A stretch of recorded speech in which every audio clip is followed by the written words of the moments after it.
Feliz día de San Valentín. Y bueno, ¿no te parece curioso que tengamos que asignar un día para celebrar lo que es el amor, lo que es la amistad, lo que son nuestras relaciones?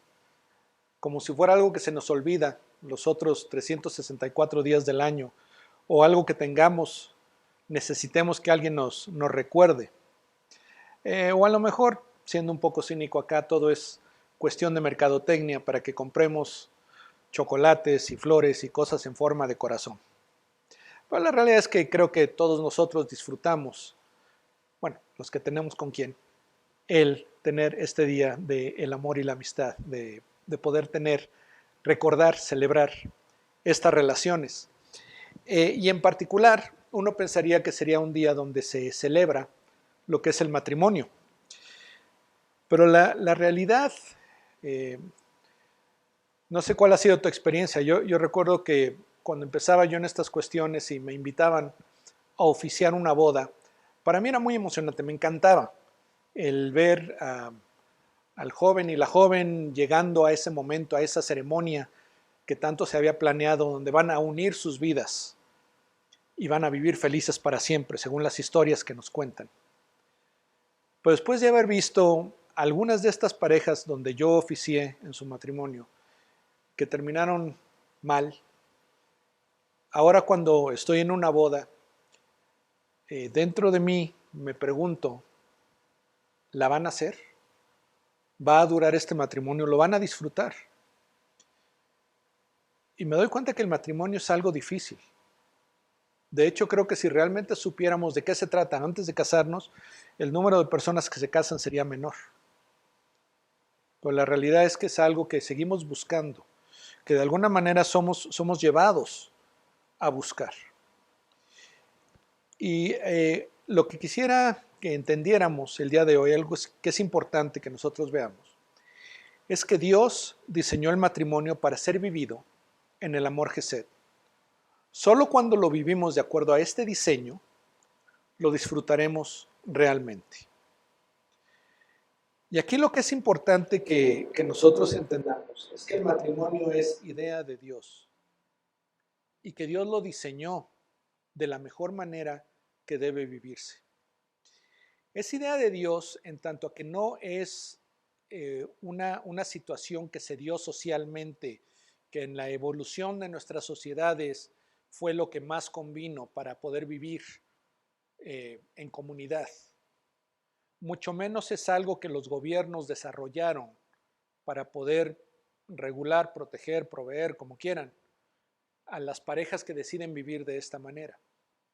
El matrimonio originalmente es idea de Dios y Él lo diseñó para ser vivido en este amor Gesed. La semana pasada hablábamos del amor Gesed de Dios. Hablábamos de cómo en la Biblia hay varias palabras que se traducen como amor en nuestras versiones en español. Y que en la semana pasada veíamos que una de estas palabras, Gesed, nos ayuda a apreciar más cómo es el amor de Dios hacia nosotros, que es mucho más que tan solo un sentimiento, es un compromiso hacia nosotros. Es un amor que busca nuestro bienestar, que está comprometido con nuestro desarrollo, con desarrollar nuestro potencial, con llegar a ser quien Dios nos creó para ser.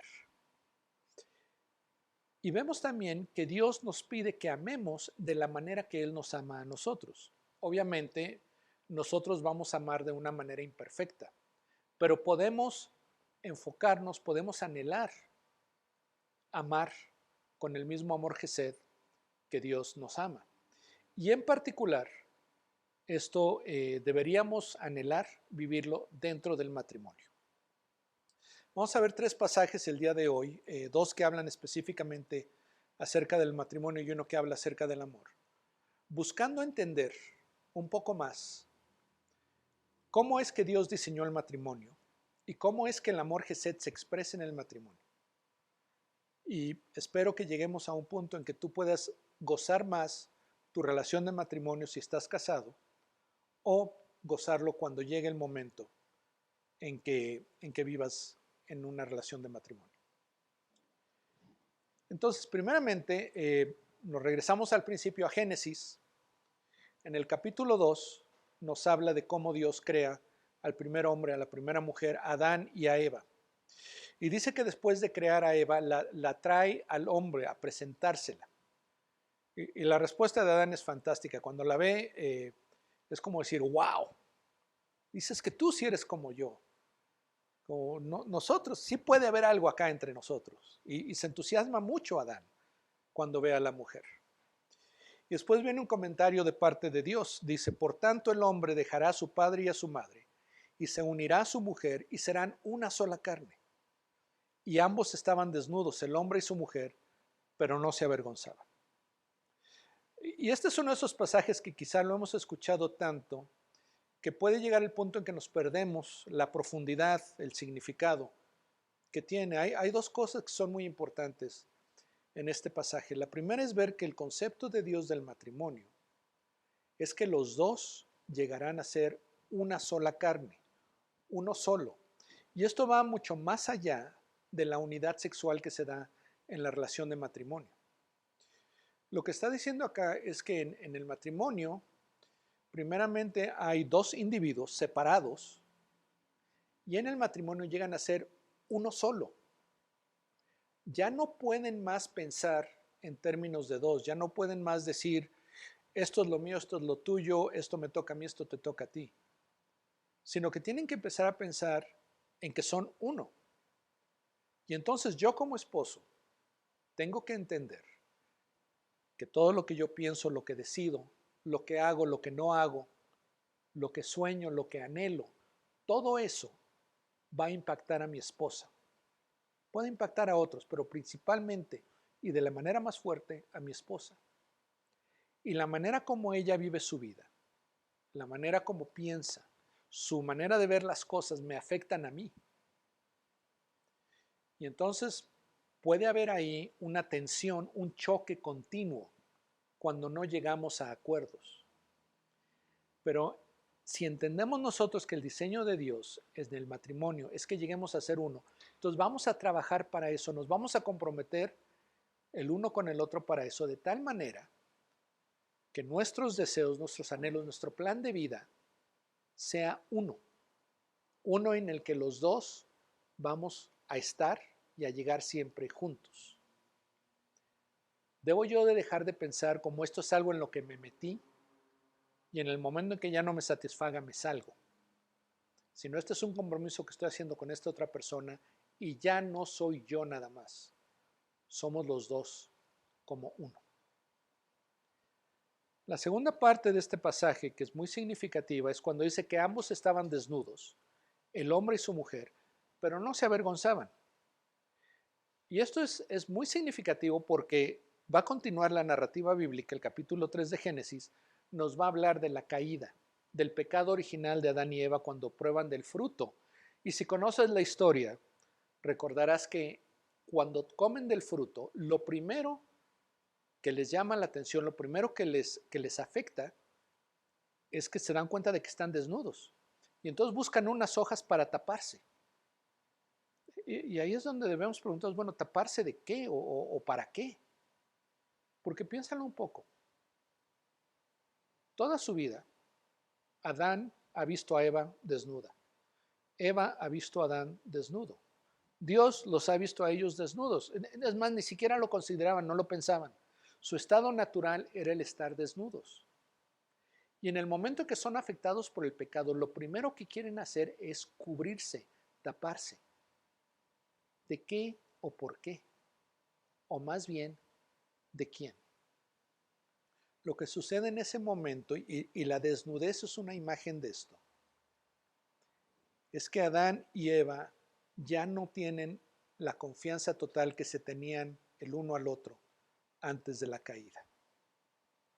La desnudez que experimentaban en el Edén antes del pecado era de decir, así soy yo totalmente, quiero que tú me conozcas totalmente como soy, porque yo confío en que tú nunca vas a usar eso que sabes acerca de mí en mi contra, no lo vas a usar para herirme, para dañarme. Yo sé que en ti tengo completa seguridad en tu compromiso para conmigo. Pues después de todo lo que se da en ese pecado original, en esa caída, Eva ya no puede confiar en Adán y Adán no puede confiar en Eva. Y hay cosas que empiezan a esconderse el uno del otro, ya no existe esa confianza, es lo que se pierde. Pero el diseño de Dios para el matrimonio es uno donde yo me doy completamente y sin reservas a mi esposa para que ella me conozca tal como soy, con todos mis defectos, con toda la fealdad que hay en mí. Yo no tengo temor de que ella lo vea, porque el amor que ella me tiene es a pesar o aún considerando esas imperfecciones que tengo, de la misma manera de mí hacia ella. Como vamos a ver más adelante, es incondicional. El segundo pasaje que me gustaría que viéramos se encuentra en la carta de San Pablo a los Efesios y este pasaje es lo que se conoce como un código de familia. Era una práctica común en las naciones del antiguo Medio Oriente cercano, donde una persona que era reconocida como sabia, como líder, presentaba lo que en su opinión deberían ser las relaciones en una casa, entre el esposo y la esposa, los papás con los hijos, quizá con los padres ya más grandes, con los siervos, con los sirvientes, todos los que convivían dentro de un hogar, decía esta persona, deben conducirse de acuerdo a estos principios.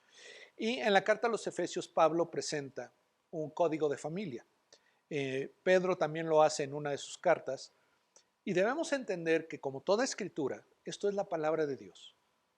No son ideas de Pablo, sino es el Espíritu Santo, a través de Pablo, comunicándonos, por así decirlo, el código de familia que Dios tiene para nosotros. Y en este pasaje, comenzando en el versículo 22, dice: las mujeres estén sometidas a sus propios maridos como al Señor, porque el marido es cabeza de la mujer, así como Cristo es cabeza de la iglesia, siendo él mismo el Salvador del cuerpo. Pero así como la iglesia está sujeta a Cristo, también las mujeres deben estarlo a sus maridos en todo. Y reconozco que este es un pasaje muy delicado, que hay que tratar con cuidado, y por eso les voy a pedir que lo pongan ahí a un lado por el momento. Vamos a regresar a él después de ver qué es lo que dice acerca de cómo el esposo debe tratar a la esposa. Continúa escribiendo Pablo y dice: maridos, amen a sus mujeres así como Cristo amó a la iglesia y se dio él mismo por ella, para santificarla, habiéndola purificado por el lavamiento del agua con la palabra, a fin de presentársela a sí mismo, una iglesia en toda su gloria, sin que tenga mancha, ni arruga, ni cosa semejante, sino que fuera santa e inmaculada. Y lo que aquí nos está presentando es que yo como esposo soy llamado a amar a mi esposa de la misma manera que Cristo ama a la iglesia, con ese amor Gesed. Y nos detalla qué significa esto. No es nada más sentirme bonito acerca de ella, sino dice que se dio él mismo por ella, se sacrificó. Y en el caso de Cristo es un sacrificio literal, real, donde él muere en la cruz, por el perdón de los pecados de aquellos que conformamos la iglesia. En el caso del esposo con la mujer, puede significar morir por ella, pero en la mayoría de los casos no es eso. Significa la disposición a pensar en ella antes que en mí mismo. Y en ciertos casos a sacrificar lo que yo quiero por lo que ella necesita. Y puede ser algo tan sencillo como que yo tenía planeado salir con mis amigos a ver el fútbol, pero mi esposa se siente vulnerable, se siente triste, quiere platicar con alguien. Y yo escojo quedarme a platicar con ella en lugar de salir con mis amigos. Puede significar que cuando hacemos el presupuesto de cómo vamos a gastar nuestro dinero, en lugar de empezar por lo que yo quiero, empiezo por lo que es lo mejor para nuestra familia, para los dos. Y quizá para cuando lleguemos a lo que yo quiero ya no haya para eso. Significa que aunque quizá a mí me guste comer sin medida y de todo, por ella, porque ella tenga un esposo saludable y que le dure más tiempo, yo me sacrifico en cuanto a lo que como. Hay muchas maneras en que podemos sacrificarnos por nuestras esposas. Que por cierto, alguna vez leí que todos quieren cambiar al mundo, pero nadie quiere lavar los trastes. Una de las mejores cosas que podemos hacer por nuestra esposa es ayudar, o más bien hacer, el trabajo de la casa. Y noten ahí cuál es el resultado de esto, de acuerdo a ese paralelo de la relación del esposo y la esposa y de Cristo y la iglesia. Porque Cristo se entrega a sí mismo con tal de entregarse a sí mismo a la iglesia, de presentársela a sí mismo, nos dice. ¿Y cómo se la va a presentar? Santificada. Dice que habiéndola lavado por el lavamiento del agua con la palabra. Y esto se refiere a la palabra de Dios, a la santificación. ¿Qué quiere decir eso en términos del esposo y la esposa? Que yo como esposo estoy pendiente y estoy actuando de tal manera que mi esposa crezca espiritualmente, que ella madure, entienda la vida que Dios tiene para ella y pueda vivirla. ¿Por qué? Porque entonces yo la recibo como mi esposa, así como dice que Cristo recibe a la iglesia, en toda su gloria. Para entonces decir, wow, esta es mi esposa. Y gozarme en eso, maravillarme en eso. Dice presentármela sin mancha, ni arruga, ni cosa semejante, sino que santa e inmaculada, perfecta. Pero eso es resultado de lo que yo hago en su vida. Después de darnos esta analogía o este paralelo entre la relación de Cristo y la iglesia, el esposo y la esposa, Pablo continúa escribiendo y nos da otra analogía, otro paralelo. Dice, así deben también los maridos amar a sus mujeres como a sus propios cuerpos. Entonces está diciendo, ok, piensa cómo amas a tu propio cuerpo porque así debes amar a tu mujer. Ahora, debemos entender que cuando la Biblia habla de amarnos a nosotros mismos, no es el buscar el placer hedonista de qué es lo que me satisface y eso es amarme. No, es amarnos en cuanto a que reconocemos quién somos como hijos de Dios, como creación de Dios, y lo que amamos es la obra de Dios en nosotros. Y así como nos amamos nosotros, vamos a amar a nuestra esposa.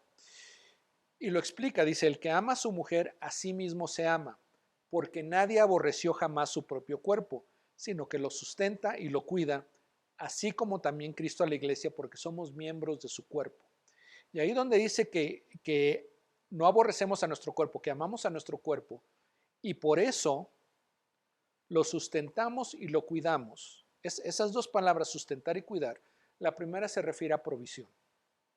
Y es que nosotros le damos a nuestro cuerpo todo aquello que necesita para crecer, para estar bien, en cuanto a alimento, en cuanto a ejercicio, si es necesario, medicamento, suplemento, pero estamos proveyendo a nuestro cuerpo de lo que necesita para estar sano, para estar bien, para desarrollarse.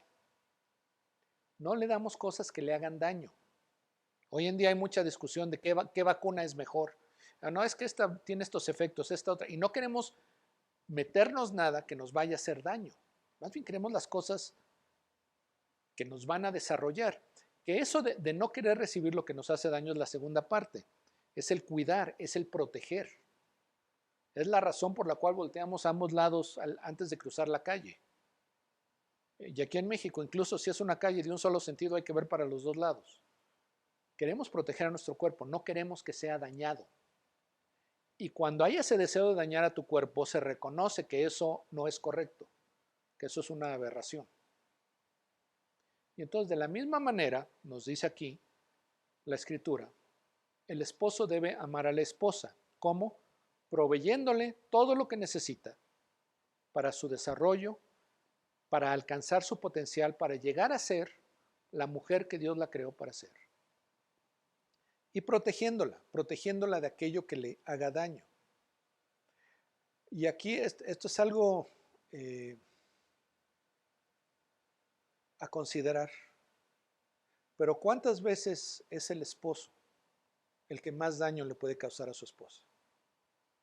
Al no tratarla con ternura, al no considerarla, al no comunicarle amor, el no atender sus necesidades emocionales, que a veces los hombres no entendemos, pero tenemos que aprender a reconocer. Debemos protegerla a veces de nosotros mismos. Y eso conlleva sacrificio y conlleva nuestro compromiso con Dios de ser el esposo que Él nos pide que seamos. Y entonces mi actitud hacia mi esposa debe ser de proveerle lo que necesita y protegerla de aquello que le haga daño. Y a continuación, el apóstol Pablo va a citar ese pasaje que vimos de Génesis. Por esto el hombre dejará a su padre y a su madre y se unirá a su mujer y los dos serán una sola carne. Grande es este misterio, pero hablo con referencia a Cristo y a la iglesia. Y acá Pablo nos está ayudando a entender una verdad asombrosa. Está citando el pasaje de Génesis, de cuando Dios diseña el matrimonio y cómo lo diseña para que sean una sola carne. Y después dice, grande es este misterio. Y cuando Pablo usa el término misterio acá, no quiere decir algo que sea difícil de entender o que haya estado escondido durante mucho tiempo y ahora es descubierto. Misterio es algo maravilloso, algo que nos asombra, que nos lleva a decir, wow. Y es el hecho de que cuando Dios diseña el matrimonio, lo diseña como una imagen de la relación de Cristo con la iglesia. Y que de la manera, y que Él asigna los roles, que me asombra totalmente, de que el esposo tiene el rol similar al de Cristo y la esposa tiene el rol similar al de la iglesia. Pero que como hemos visto, son roles que los llevan a ser esa unidad perfecta y a gozarse el uno con el otro. Y termina el apóstol Pablo esta parte de su código de hogar diciendo, en todo caso, cada uno de ustedes ame también a su mujer como a sí mismo y que la mujer respete a su marido. Entonces, le ha hablado al esposo de cómo amar a la mujer y se lo repite aquí al final. Dice, ok, por si no te quedó claro, lo que te estoy diciendo es que debes amar a tu mujer. Y después menciona lo que habíamos visto al principio del pasaje, que la mujer, aquí usa otra palabra, dice que la mujer respete a su marido. Y entonces regresemos a lo que decíamos acerca de que la mujer debe someterse a su marido. Y yo creo que ahí hay un gran problema en cómo recibimos nosotros esa palabra sumisión. Porque la idea que tenemos de la sumisión en general es que someternos es cuando alguna autoridad nos dice, tienes que hacer esto, y es algo que no queremos hacer. Pero de alguna manera nos están forzando a hacerlo, ya sea por obediencia, por amenazas, pero es algo que hacemos a regañadientes, a la fuerza, por dentro. No queremos hacerlo. Y entonces cuando leemos que dice que la mujer se debe someter a su marido, pensamos que es lo que está diciendo. Que va a haber situaciones en que el marido le va a ordenar incluso algo a la mujer que ella no está de acuerdo, pero que lo tiene que hacer a la fuerza. Y no es eso lo que está diciendo. Cuando la Biblia habla de sumisión, es una sumisión basada en la persona a quien uno se somete. Y Cristo nos da el ejemplo mayor de esto. No podemos profundizar, y además es muy difícil profundizar, porque estamos hablando de la Trinidad. Pero dentro de la Trinidad, Jesús, la segunda persona de la Trinidad, el Hijo, se somete al Padre. Dice que lo obedece, que no hace nada a menos que el Padre así se lo indique. Y no significa esto que Jesús sea menos que el Padre, no significa que el Hijo sea menos que el Padre. Ambos son Dios, ambos son un solo Dios. Esta relación de sumisión, de sometimiento, no tiene nada que ver con que uno sea más que el otro. No minimiza, no menosprecia, no humilla a aquel que se somete, sino más bien el resultado es que se glorifica a aquel que se somete por esa actitud. Y Jesús, el Hijo, se somete al Padre porque sabe que el Padre, toda acción, todo deseo, es por el bienestar y la gloria del Hijo. Y entonces, cuando una esposa entiende y ve que todo lo que el esposo hace es por su bienestar, es considerándola a ella, es buscando cumplir la responsabilidad que Dios nos ha dado a los esposos, de ver que nuestra esposa se desarrolle espiritualmente, físicamente, emocionalmente, en todo aspecto, como Él la creó para ser. ¿Qué tan difícil le va a ser someterse, seguir el liderazgo del esposo, cuando el interés principal del esposo es por el bienestar de ella? Y le he hecho esa pregunta a una buena cantidad de mujeres y siempre la respuesta es, si mi esposo me ama de esa manera, yo ni siquiera pienso me estoy sometiendo. O sea, yo disfruto la relación que tengo con él. El saberme cuidada, liderada, protegida por él. Y eso es de lo que está hablando este pasaje. Lo que estamos viendo acá es que el amor que Dios tiene hacia nosotros es modelo del amor que Él diseñó que se dé en el matrimonio. ¿Cómo es ese amor Gesed de Dios en el matrimonio? Primeramente quiero hacer referencia a otro pasaje de la Escritura. En la primera carta a los Corintios, San Pablo escribe y da una descripción bellísima del amor, no necesariamente el amor entre esposo y esposa, aunque también es ese amor, pero en general, la manera como los cristianos debemos amar a otros. Y es donde dice, el amor es paciente, es bondadoso, el amor no tiene envidia, el amor no es jactancioso, no es arrogante, no se porta indecorosamente, no busca lo suyo, no se irrita, no toma en cuenta el mal recibido, no es rencoroso. El amor no se regocija de la injusticia, sino que se alegra con la verdad. Todo lo sufre, todo lo cree, todo lo espera, todo lo soporta. El amor nunca deja de ser. Y entonces el amor de Dios en el matrimonio, primeramente, como habíamos visto que es el amor Gesed de Dios, es un amor que actúa, que toma la iniciativa.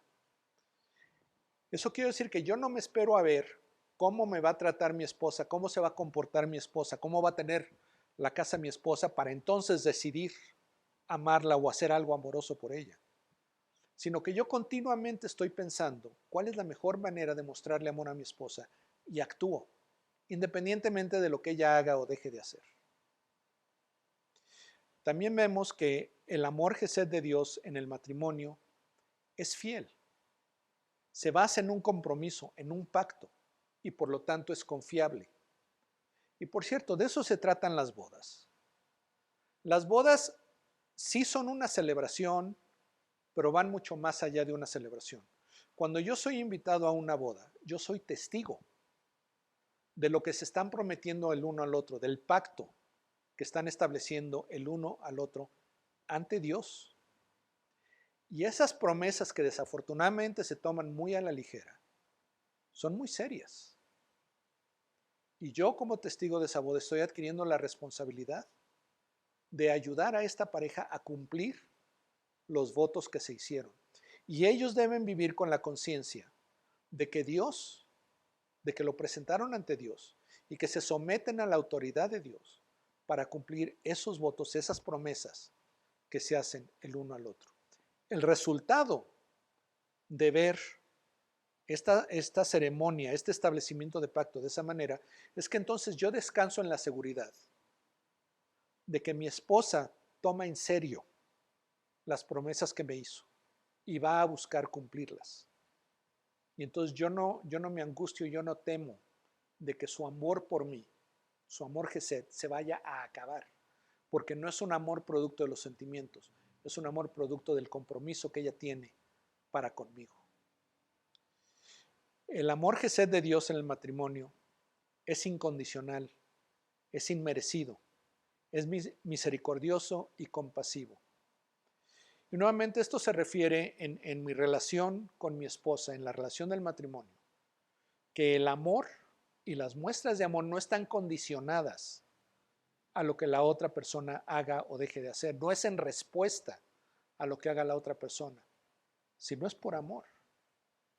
Yo amo a mi esposa independientemente de lo que pase, porque estoy comprometido a amarla, porque yo hice un pacto de amarla.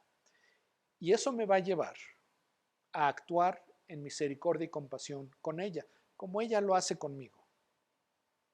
Hay muchas cosas en las que yo fallo. Muchas veces que sin querer y algunas veces queriendo la he herido, le he causado daño por, por mi propia pecaminosidad, por mi naturaleza caída. Y el hecho de que ella continúe amándome, a pesar de esas cosas, me asombra. A veces no lo entiendo. Pero es precisamente ese aspecto donde ella me ve y ella me reconoce como alguien que está en proceso de santificación, que todavía hay muchas cosas que necesitan mejorar en mi vida y que Dios está actuando en mí. Y por eso me perdona y me continúa amando. El amor gesed de Dios en el matrimonio es permanente, no es voluble, es seguro. No es un día sí y un día no. Es algo que yo sé que va a estar ahí, que mi esposa me va a amar sin importar la situación alrededor nuestro. El amor gesed de Dios en el matrimonio es para bien. Busca el bienestar de la otra persona. Está pensando en qué es lo mejor para mi esposa, para mi esposo, y busca proveerlo. Y finalmente, el amor gesed de Dios en el matrimonio se expresa de una manera sacrificial, lo que habíamos mencionado anteriormente. Cuando yo estoy dispuesto a sacrificar mi placer por el bienestar de mi esposa, donde estoy dispuesto a pensar primero en ella y después en mí, y cuando sea necesario, rescatarla y protegerla. El matrimonio, cuando Dios lo diseña como una relación de amor, pero no es el amor que vemos en las telenovelas, en las películas, es el amor gesed, el amor comprometido, el amor que se basa en un pacto, el amor que no cambia cuando cambian las circunstancias, sino que está comprometido con el bienestar y la realización de la otra persona. Porque cuando yo amo de esta manera a mi esposa y mi esposa me ama de esa manera a mí, nuestra relación es lo mejor que puede llegar a ser y la disfrutamos inmensamente. Y eso es lo que Dios quiere para cada uno de nosotros que entramos a una relación de matrimonio. Esta semana, si estás casado, te voy a pedir que le escribas una carta a tu cónyuge diciéndole qué es lo que aprecias de ella o de él. Una de las cosas que has notado que pasa en el matrimonio, sobre todo después de un tiempo, es que cae uno en un estado como de comodidad y para los hombres asumimos que nuestra esposa sabe que la amamos, aunque no se lo digamos y aunque no se lo demostremos. Y yo he visto que es muy sano y tiene muy buenos resultados cuando se puede expresar el aprecio que tenemos por la otra persona. Escríbele, dile qué es lo que te gusta de él o de ella, qué es lo que aprecias, qué son esos detalles que él o ella tiene contigo que te hacen sentir amado o amada. ¿Qué es lo que hace que tu matrimonio, que estés orgulloso de tu matrimonio, que disfrutes tu matrimonio? La parte que él o ella juega en que esto sea una realidad. Ahora, también es posible que no estés casado y entonces te sugiero o te invito a que te escribas una carta a ti mismo y que en esa carta tú vayas estableciendo, vayas adquiriendo el compromiso de cómo vas a expresar el amor gesed a tu cónyuge cuando llegue el momento de estar casado. Y si estás en una situación donde dices, bueno, ya estuve casado y no creo volver a casarme, quizá por viudez, lo que puedes hacer es pensar cómo puedes tú demostrar el amor gesed a alguna persona cercana a ti. La próxima semana vamos a hablar de cómo se da el amor gesed en la familia y dentro de 2 semanas de cómo se da en la iglesia. Entonces puedes ir pensando en cómo demostrarlo en esta situación. Vamos a pedirle a Dios que Él nos dé la capacidad a través de su Espíritu de amar con el amor con que Él nos amó. Padre, cuando nos vamos dando cuenta de lo que somos los seres humanos de lo que soy yo mismo, me doy cuenta de que es muy difícil amarme, porque hay mucho en mí que no es fácil de amar. Todavía fallo mucho, todavía hay muchas áreas en las que necesito mejorar. Sé que puedo decepcionar a otros, puedo herir a otros. Y de la misma manera, cuando considero a otras personas, puedo verlos también así. Y por eso es que te pido, Padre, que me des la capacidad de amar con el amor Gesed, con el que tú me amas y con el que me pides que yo ame a otros. Que tu Espíritu Santo obre en mí para darme un corazón de aceptación, de compasión, de misericordia, de entender que cuando otras personas me fallan, es porque así somos seres caídos, pecadores, y vamos a actuar de esa manera. Y que ese amor que tú me das por estas otras personas me lleve a buscar la manera de edificar sus vidas, de causarles bienestar, para que lleguen a conocerte y a ser quien tú los creaste para ser. Y te pido especialmente por las parejas, por los matrimonios, Padre, que tú renueves ese compromiso que en algún día adquirieron, ese gran deseo que tuvieron de estar el uno con el otro y que se dijeron querían pasar el resto de sus vidas juntos. Que eso no se pierda, que continúe y que crezca y que lleguen a experimentar el amor que se da en el matrimonio tal como tú lo diseñaste. Y en esto den testimonio de quién eres tú y de esa manera te glorifiquen. Amén.